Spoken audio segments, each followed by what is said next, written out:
Welcome to the first 2 years, an early careers podcast from the Ken. I am Akshaya Chandrasekaran. We all know about how difficult the campus placement season has been for the class of 2024.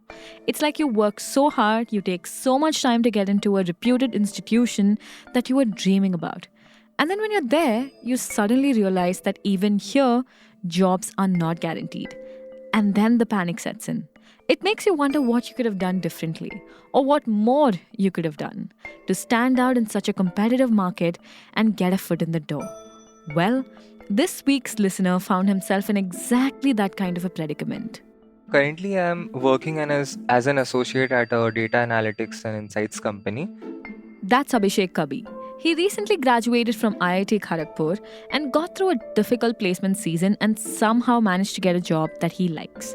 But having this experience so early on in his career made him think about things that most people would park for a later time in their career. Personal branding. Market conditions were very bad when I was sitting for my placements, and a lot of things are very uncertain. The kind of Yeah. company which you want to work in, whether you'll get an offer or not, whether you'll get a shortlist or not. But irrespective of all those things, the one thing which you can actually control is your personal brand. I mean, the career capital you have built, the connections which you'll make, and eventually this will end up helping you out. So this is something which really inspired me, and yeah. But how did you get to this? Did you see someone around you succeed by doing this? Like, how did this strike you?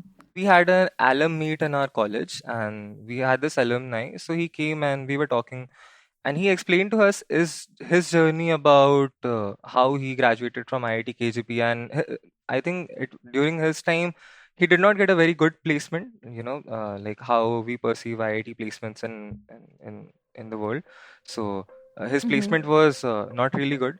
But then again, he kept at it. He started working on his personal brand. That is, he started building career capital. He started connecting with people, putting out posts, and then basically showing people that, hey, I'm so and so guy. I know all this kind of a stuff, and I work in this particular field. And he started connecting with people, and then putting out content, and then he ultimately made a lot of switches, and finally he's at a very good place, like defining success. Like for me, what kind of a success I would expect, that is the kind of life he is living right now. One thing which he told us was that, even if everything which I have achieved till now, it's taken away from me, my brand stays with me. This is the capital which I have built, and I can rebuild all the other things around it very quickly, because now I have this thing with me. So no one can take this personal brand away from me, because this is what I am, what I've built for myself. So, and that is something which was really inspiring. But Abhishek, what keeps you from just today running off and doing it, right? Like, you don't even need to be on this call with us. You know the importance of it. And it's kind of free to do it, like building a personal brand. So what stops you from doing that? I mean, since I did not have a very structured idea on how exactly to do this. I mean, I know LinkedIn is a very helpful tool, and I can use it to build a personal brand. But then again, I don't Where do really you know. start? Yeah. Exactly. So the starting point, that is what that's very confusing. And then again, I mean, there's this constant fear of I am being judged, or what if I fail? Then things go even worse. So Abhishek knows his personal brand could be his unique competitive advantage. You take yourself everywhere you go. His identity online could set him apart from his peers, give him that edge he's looking for. But he doesn't know where to begin or how this is going to turn out, because it can be daunting to put yourself out there and build a personal brand in public eye. Well, fortunately, we have the perfect expert to help us figure out this vexing but fairly common problem. And he knows a little something about personal branding. Karthik Srinivasan. He's a communications strategy consultant. He's someone who found his way by taking chances and thinking outside the box. He's made a name for himself through his very popular book, Building Brand You. And he's inspired a lot of people, including Abhishek, to think about personal brand as not only something that's a good to have, but a must have. Personal brand is not about achieving in life and then being known about it. Personal brand is just your personal definition to the strangers of the world. So, on today's show, we're going to hear from Karthik about how to build a personal brand when you don't have years and years of experience, when you're just starting out. And Karthik will also review my LinkedIn profile as a social experiment. I don't know why I do this, but stay tuned.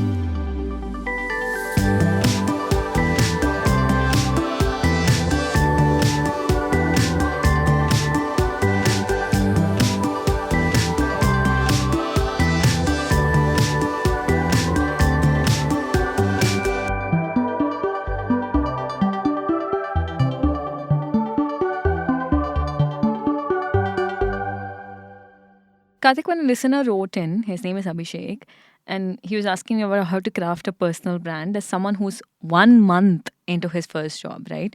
I just didn't know what to say because my assumption was that you need to have gotten somewhere in life before you start thinking about creating a personal brand, right?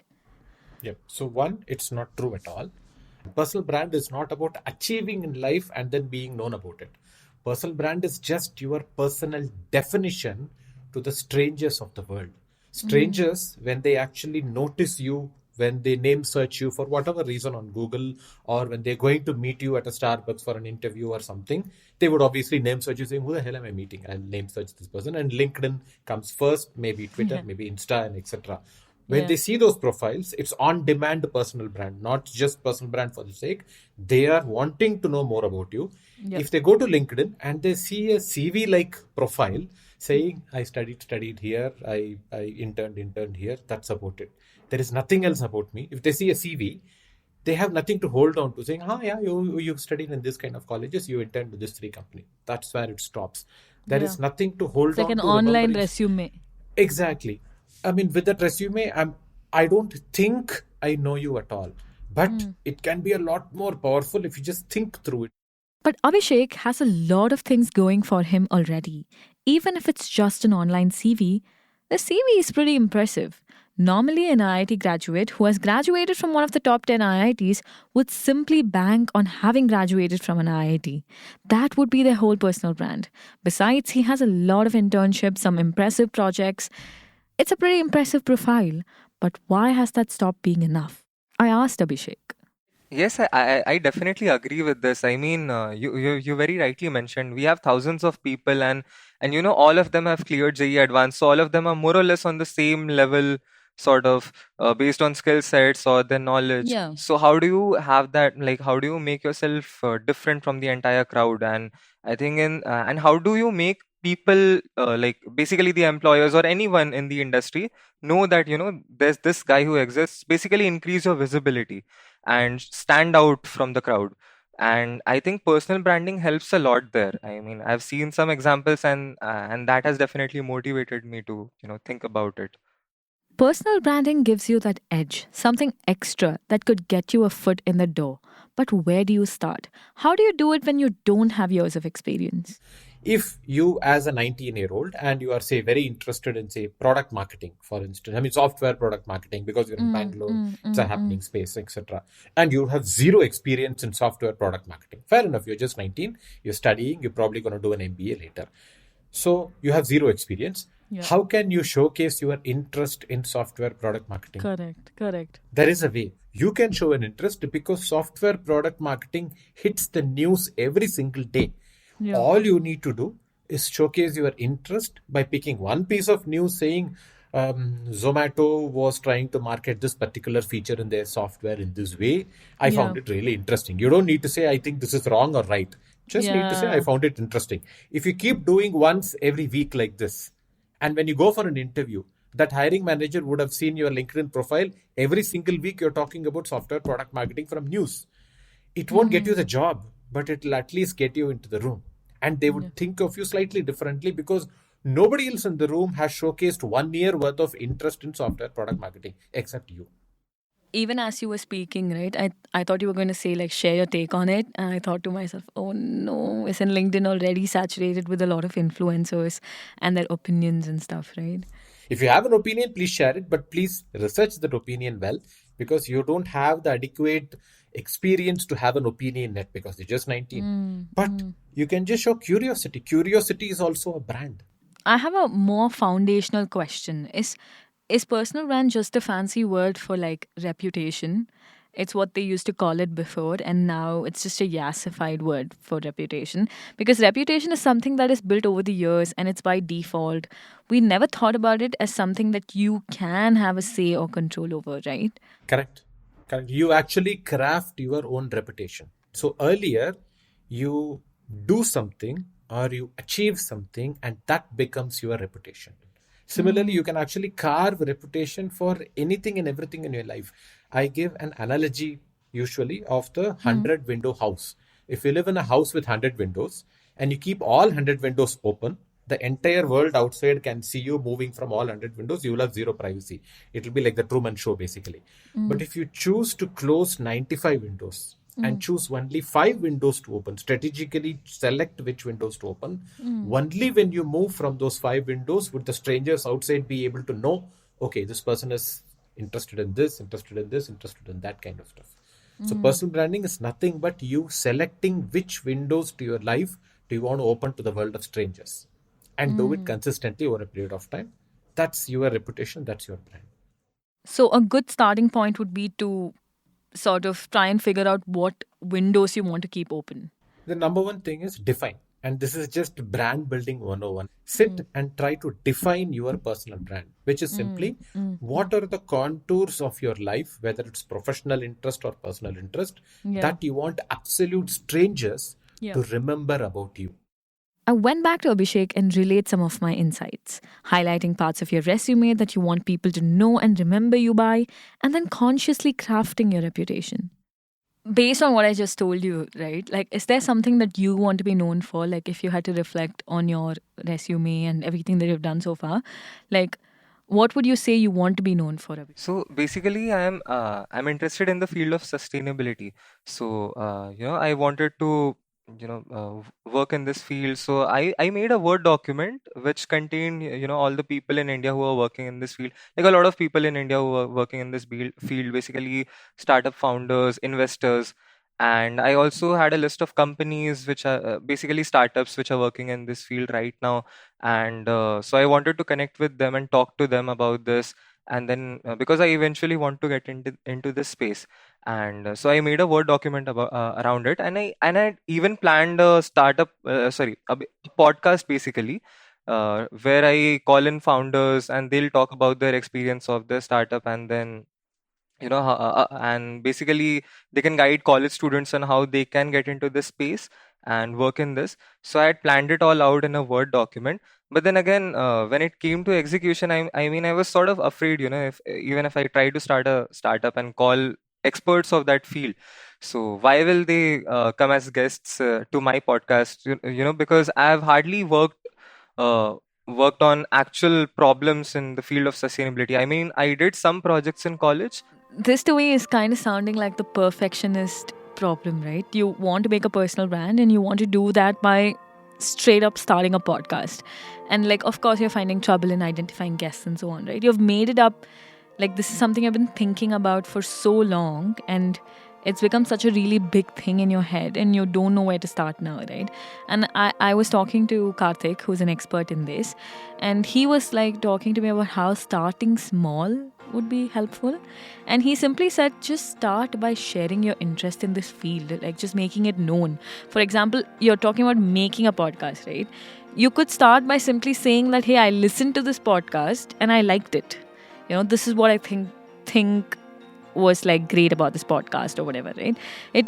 That itself, doing it over a period of time and consistently, kind of gives you an edge, because when a recruiter or someone looks you up and you've shown them that for over a year you've been thinking about this subject, which a lot of people haven't been doing, it already gives you an edge.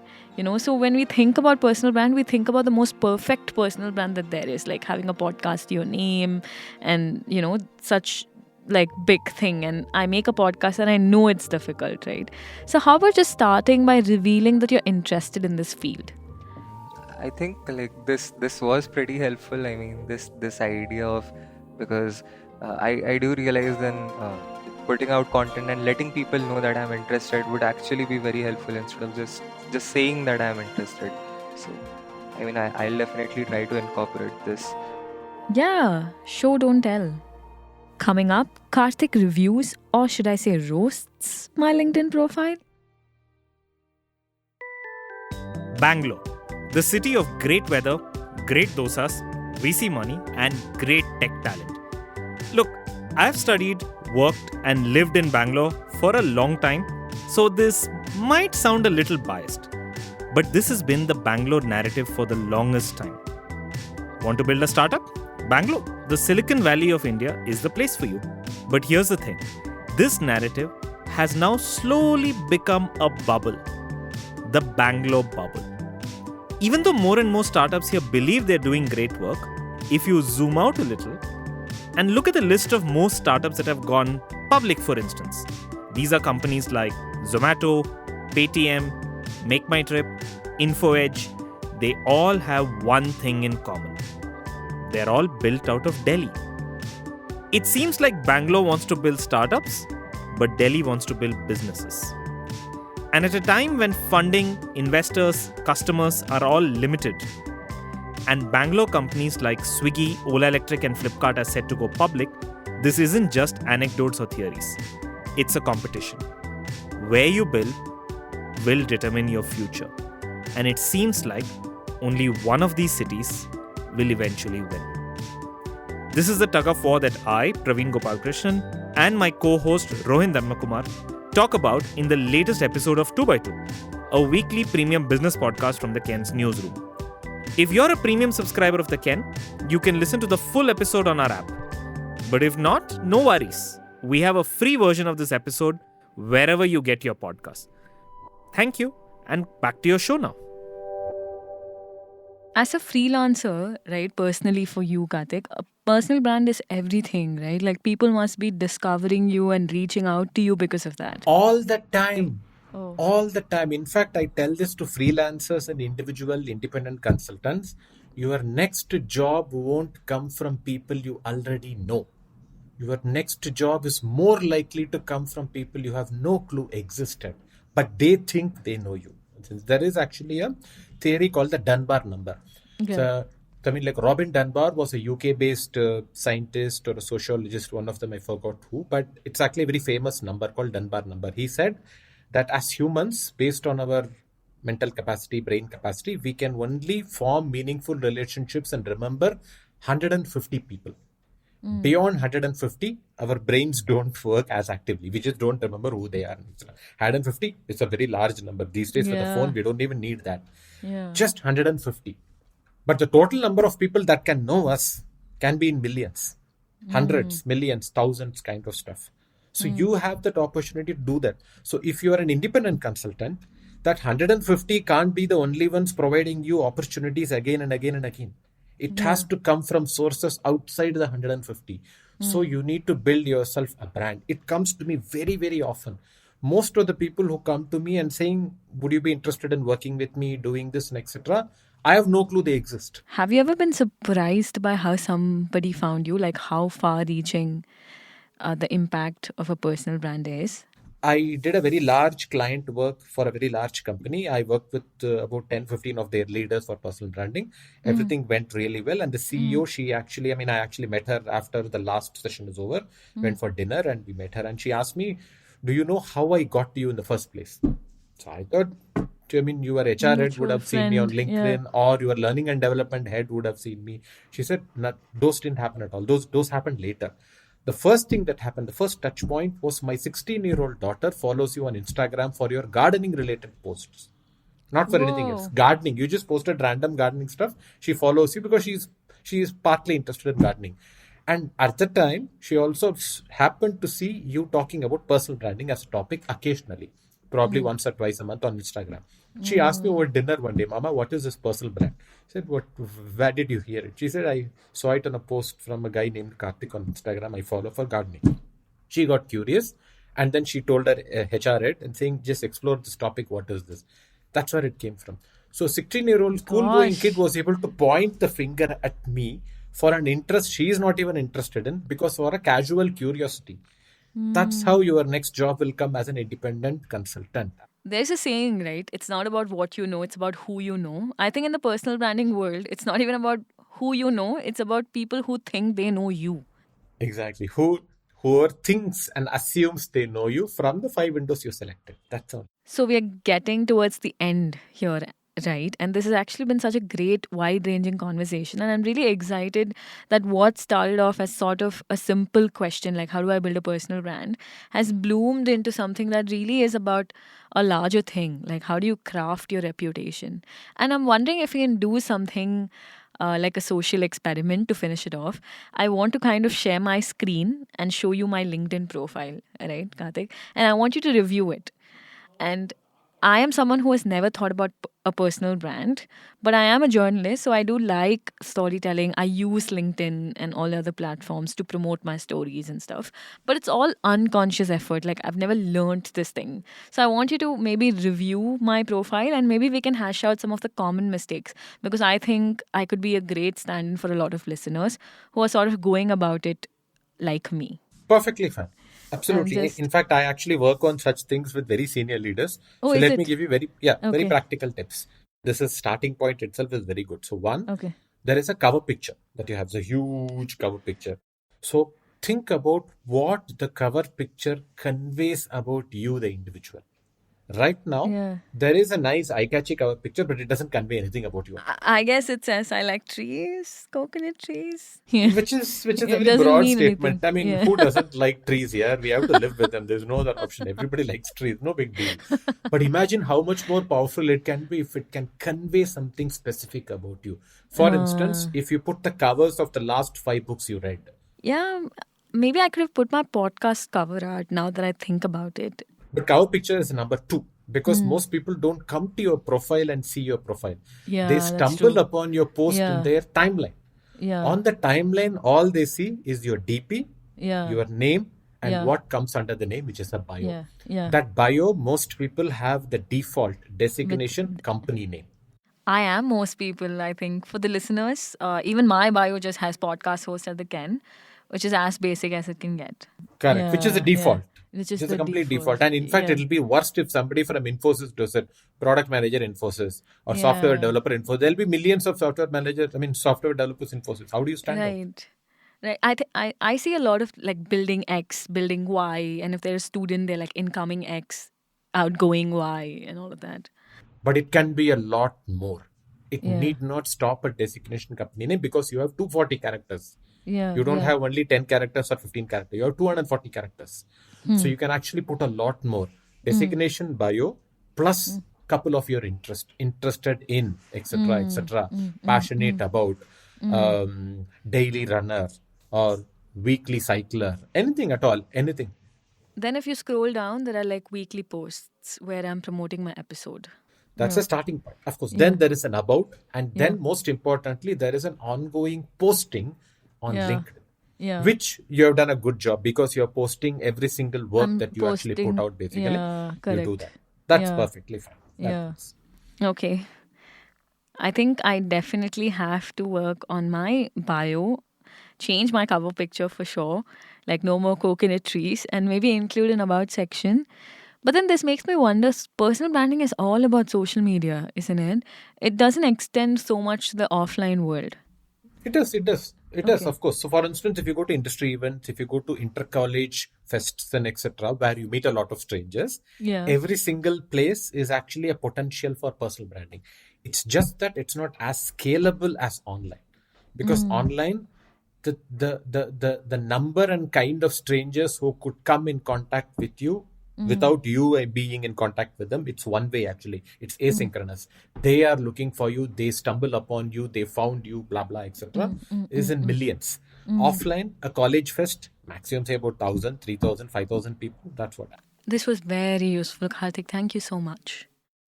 Thank you to Abhishek for being a part of the TFTY community. And thanks to Karthik for all the fantastic advice. If anybody wants to get their LinkedIn profile reviewed, I'll leave Karthik's phone number in the show notes. I'm just kidding. Why don't you take the survey linked in the show notes and get in touch with me? Or share a note with me at aksha@the-ken.com, and I promise you we'll keep getting great experts week on week. We take all problems, big and small, and we might just have you on the show. And if this episode inspired you, please give us a rating and review on your podcast player. And tell at least one other person to check us out, because that helps us help more people. This episode was written, hosted, and produced by me, Akshaya Chandrasekaran, and audio engineering is by Rajiv CN. Thank you, stay tuned, see you next Tuesday.